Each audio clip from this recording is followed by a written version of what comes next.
There is a strange period in life when nothing has changed, yet you can feel that you are no longer the same person. Your job may still be there. Your home may look exactly as it did yesterday. The people around you may expect the same version of you, but something inside has become difficult to ignore. The things you once tolerated now exhaust you. The goals you once chased no longer feel meaningful. Conversations that used to satisfy you leave you strangely empty. And sometimes, without any obvious reason, you find yourself thinking, "I cannot keep living like this." You may not know what comes next. That uncertainty can be frightening, because when the old life stops fitting before the new life has appeared, it is easy to assume something has gone wrong, but perhaps something else is happening. Perhaps your life is not falling apart. Perhaps the person who built your old life is beginning to outgrow it. Carl Jung spent much of his work exploring this strange territory of human transformation, the moment when the identity we have constructed begins to weaken, and something more honest begins demanding our attention. And this is where Stoic wisdom becomes surprisingly useful, because Stoicism does not ask you to predict what happens next. It asks you to become the kind of person who can meet whatever comes next without abandoning yourself.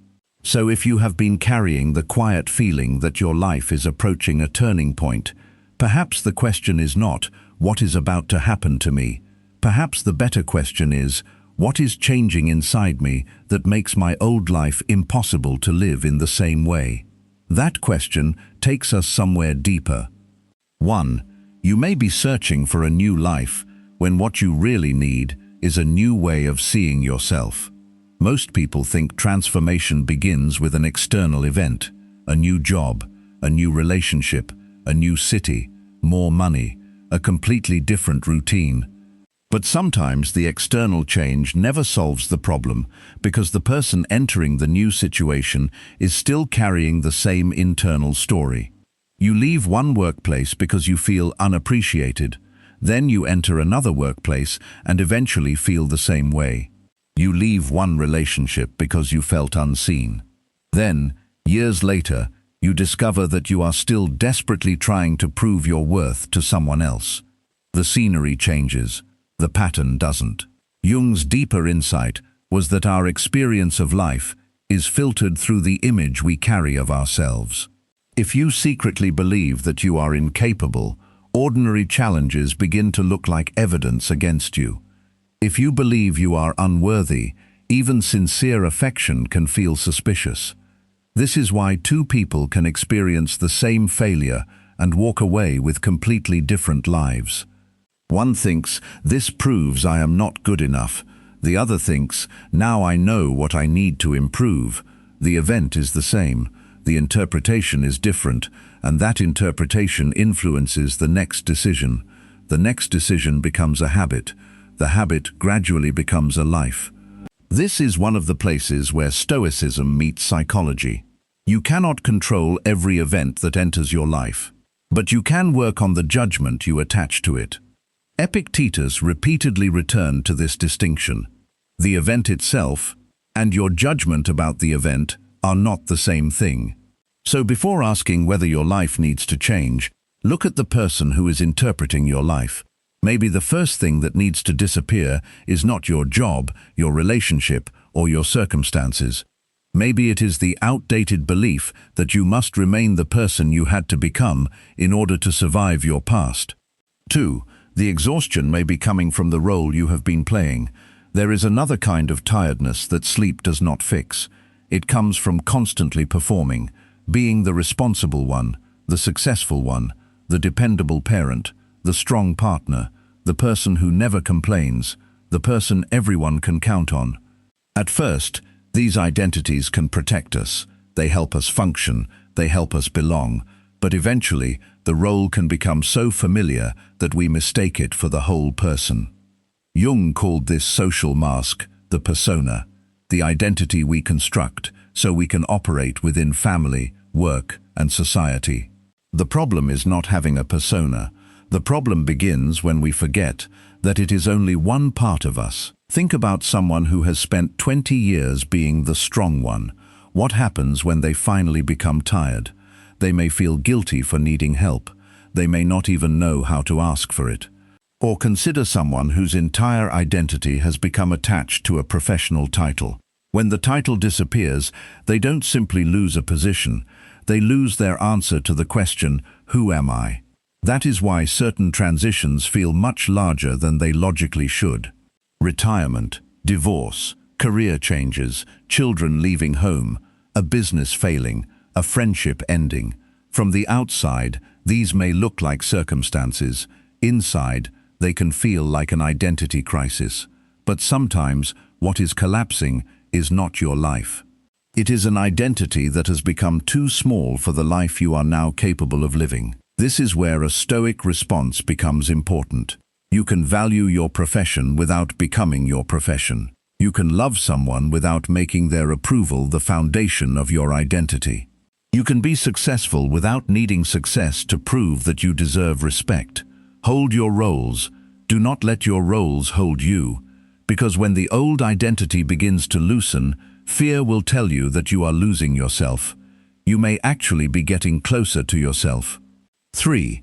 The years you regret may contain the very strength you need next.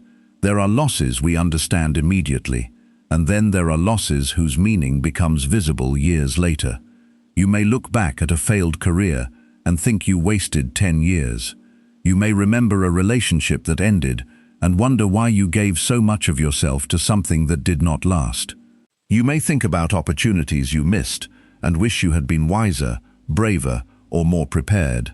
But human development rarely happens in a straight line. Sometimes, an experience becomes valuable only after you have moved far enough away from it to understand what it taught you. The production worker who spent years solving practical problems may eventually discover that those years made him unusually valuable in another field. The person who endured rejection may develop patience that success could never have taught. The person who survived a painful relationship may finally understand boundaries. The person who spent years feeling lost may become much more capable of recognizing what actually matters. This does not mean every painful event was secretly meant to happen. Be careful with that idea. Stoicism does not require you to romanticize suffering. A loss can simply be a loss. A betrayal can be wrong. A failure can be unfair. But even when you cannot change what happened, you can decide what the experience will become inside you. That is the part still under your command. Your past can become evidence that life is against you, or it can become material from which character is built. The choice is not always immediate. Sometimes it takes years. But the meaning of an experience is not finished simply because the event is over. So if you are standing in a season of life that seems unproductive, don't measure it only by visible achievements. Some seasons are building capacity. You may not see the result yet. That does not mean nothing is happening. 4. The pattern you keep meeting may be coming from within. There is a moment when your life becomes impossible to explain only by blaming circumstances. You look back, different jobs, different relationships, different cities, different people, yet somehow the same emotional ending keeps appearing. You keep feeling overlooked. You keep trying to earn approval. You keep becoming responsible for everyone. You keep avoiding conflict. You keep choosing people who cannot give you what you need. At some point, you have to stop asking only, "Why does this keep happening to me?" and begin asking, "What keeps happening inside me?" Jung believed unconscious patterns can influence our behavior until we become aware of them. His famous formulation captures the danger. What remains unconscious can feel like fate. Consider what happens when someone receives ordinary criticism. One person hears useful information, another hears, "You are a failure." The words are almost identical. The emotional reaction is not. Why? Because the criticism touched an old belief. Maybe somewhere in childhood, that person learned that being imperfect meant being unlovable. Now an ordinary mistake does not feel like a mistake. It feels like a verdict. This is why awareness matters. The next time an emotion suddenly feels much larger than the situation deserves, pause. Don't immediately ask, "Who caused this?" Ask, Where have I felt this before? What does this moment seem to say about me? What am I afraid this situation proves? You don't need perfect answers. You only need enough honesty to notice the pattern. Because once you can observe a pattern, you are no longer completely trapped inside it. And that is a profound form of freedom. The Stoics understood something similar. You cannot command every first reaction, but you can create space between the reaction and the action. That space is where self-command begins. 5. You may have been fighting parts of yourself that were trying to protect you. There are parts of ourselves we don't like. Anger, jealousy, ambition, neediness, fear, resentment, the desire to say no, the desire to stop pleasing everyone. We often try to become better by eliminating these parts. But Jung's concept of the shadow suggests that what we reject does not simply vanish. It can remain outside our conscious identity and continue influencing us. And importantly, the shadow can contain not only qualities we dislike, but also capacities we have never allowed ourselves to express. Think about the person who is always agreeable. They may believe kindness means never disappointing anyone, so they say yes when they mean no. They stay quiet when something hurts. They accept responsibilities they resent. Eventually, their kindness turns into bitterness. What they may need is not less kindness. They need boundaries. Or think about someone who has spent years suppressing anger because they believe anger is weakness. Perhaps the anger is carrying information. Something has been violated. Something matters. Something needs to change. The mature response is not to obey every emotion. It is to listen without becoming controlled by it. This distinction is deeply Stoic. Self-mastery does not mean becoming emotionless. It means becoming capable of experiencing emotion without surrendering your judgment to it. You don't have to destroy the darker parts of yourself. You have to understand them. Sometimes the part of you that you are ashamed of contains the energy required to protect what you value. The person who finally learns to say no may discover they have more energy for the people they genuinely love. The person who stops hiding their ambition may finally create something meaningful. The person who acknowledges their fear may become braver because they are no longer wasting energy pretending they feel none. Integration is not permission to behave badly.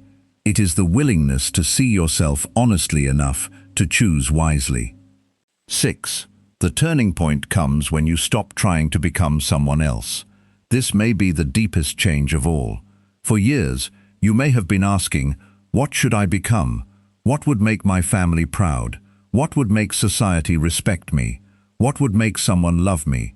What would make me feel successful? But eventually, another question becomes more important. What remains when I stop performing? That question can be uncomfortable, because becoming yourself is not always about adding something new. Sometimes it means removing what was never truly yours, the expectations you inherited, the identity you built for approval, the fear that kept you small, the habits you developed to avoid rejection, the belief that you must earn your right to exist by being useful to everyone around you. Jung called the movement toward a more integrated self-individuation, the process of becoming a more complete person rather than simply conforming to an inherited identity. And this is where your life can begin to change without anything dramatic happening outside you. You wake up tomorrow, the same street, the same responsibilities, perhaps even the same problems. But you respond differently. Someone is disappointed in you. Instead of immediately apologizing for existing, you listen. You ask whether you actually did something wrong. If you did, you correct it. If you didn't, you allow them to be disappointed. Someone misunderstands you. You explain yourself once. You don't spend 3 days trying to control their opinion. Your boss criticizes your work. You separate useful information from wounded pride. A relationship ends. You grieve it without deciding that your life has ended with it. You say no. Someone doesn't like it. And for the first time, you discover something important. Their disappointment did not destroy you. That is freedom. Not getting everyone to approve of you. Not controlling every outcome, not finally creating a life where nothing painful happens. Freedom is becoming steady enough that pain no longer forces you to betray yourself. And perhaps this is why you have felt that something is changing, not because the future has announced itself, but because the person who would have reacted to the future in the old way is disappearing. You are becoming harder to manipulate because you understand your own needs. You are becoming calmer because you no longer demand certainty before taking the next step. You are becoming less dependent on approval because you are finally learning to approve of your own conduct. And you may notice that this feels strangely quiet. Real transformation often does. There may be no dramatic announcement, no perfect sign, no moment when the universe tells you everything will work out. Instead, one morning you simply realize, I don't want to go back. Not because the past was meaningless, not because you suddenly hate the person you used to be, but because you understand why that person lived the way they did. They were trying to protect you. They were trying to belong. They were trying to survive. And you can be grateful for that version of yourself without allowing it to control the rest of your life. Your life may indeed be about to change, but the change may not arrive in the form you expect. It may begin with a boundary, a decision, an honest conversation, a refusal to keep repeating an old pattern, a willingness to disappoint someone, a willingness to disappoint yourself less, a quiet decision to stop living according to an identity that no longer fits. Tomorrow, the world may look almost exactly the same. But if you walk into that world with a different understanding of yourself, then something essential has already changed. That is the part no one else can do for you. People can encourage you, circumstances can open doors, life can remove things you never expected to lose. But the final step belongs to you. You decide what you will believe. You decide which patterns you will stop feeding. You decide whether your wounds will become excuses or sources of understanding. You decide whether approval will remain your master. And you decide whether you will continue performing a life that looks right from the outside, or begin living one that feels honest from within. The Stoics would not promise you that the next chapter will be easy.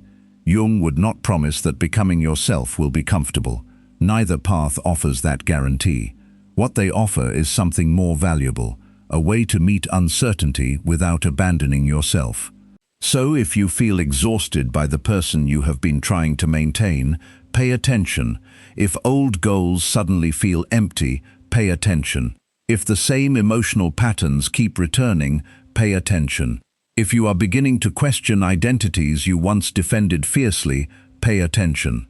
These moments do not automatically mean that you must destroy your current life. They may simply be asking you to examine it more honestly.